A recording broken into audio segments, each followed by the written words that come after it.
All right, stop what you're doing.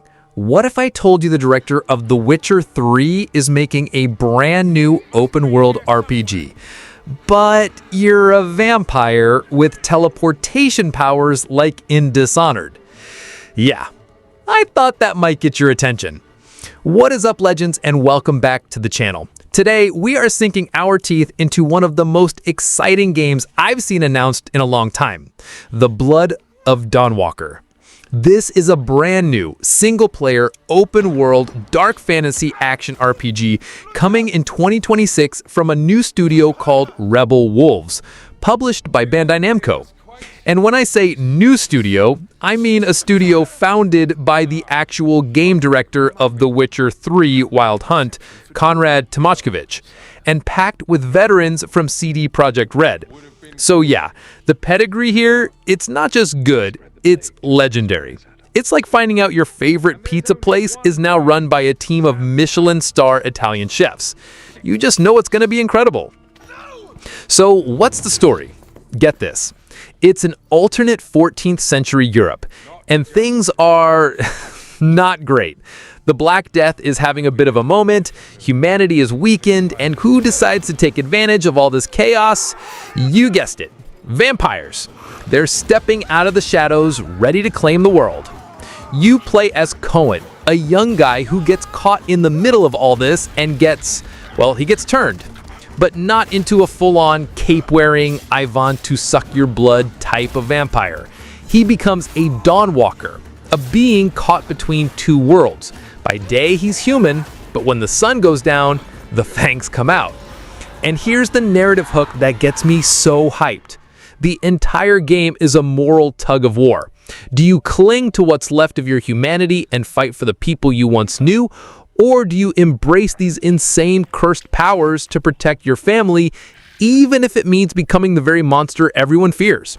It's a classic, do you become the monster to fight the monster's dilemma? And I am so here for it. But how does it play? Okay, let's talk gameplay, because this is where it gets really spicy. First up, combat.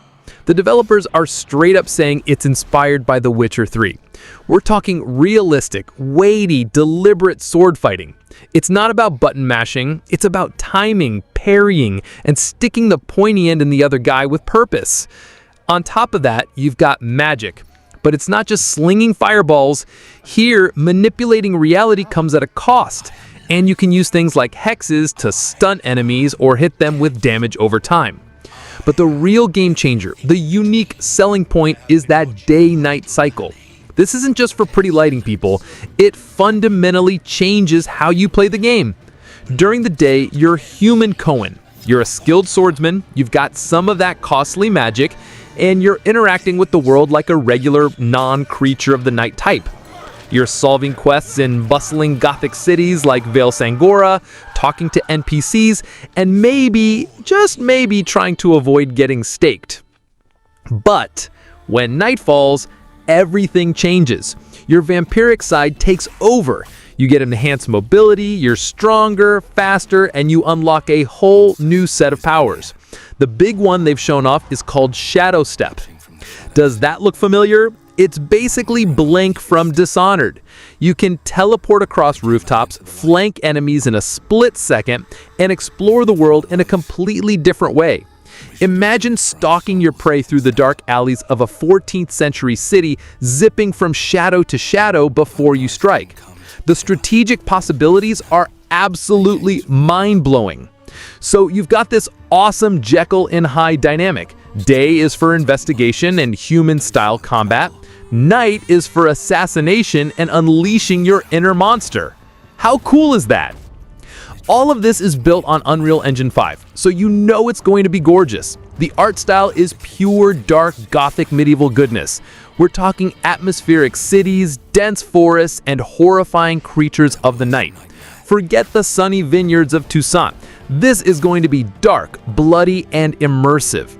They're even talking about details like your claws being covered in blood after a fight. Yes, please. So let's recap.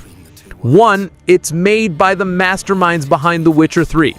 2, it's a dark fantasy vampire RPG set in the 14th century. 3, it has a massive choice-driven story about humanity versus power. And 4, it has a day-night cycle that completely flips the script on gameplay, blending deliberate sword fighting with supernatural teleportation powers. This game is ticking every single box for me. It feels like the spiritual successor to the dark fantasy storytelling we loved in The Witcher, but with its own incredibly unique identity. 2026 honestly can't come soon enough.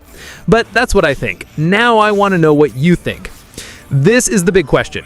What are you more excited for? The grounded, weighty sword fighting of the daytime or the chaotic teleporting vampiric powers of the night? Let me know your answer down in the comments below. And if you're as hyped for the Blood of Dawnwalker as I am, do me a huge favor and slay that like button and subscribe to the channel for more updates on this and all the massive RPGs heading our way. Thank you so much for watching, stay legendary, and I'll see you in the next one.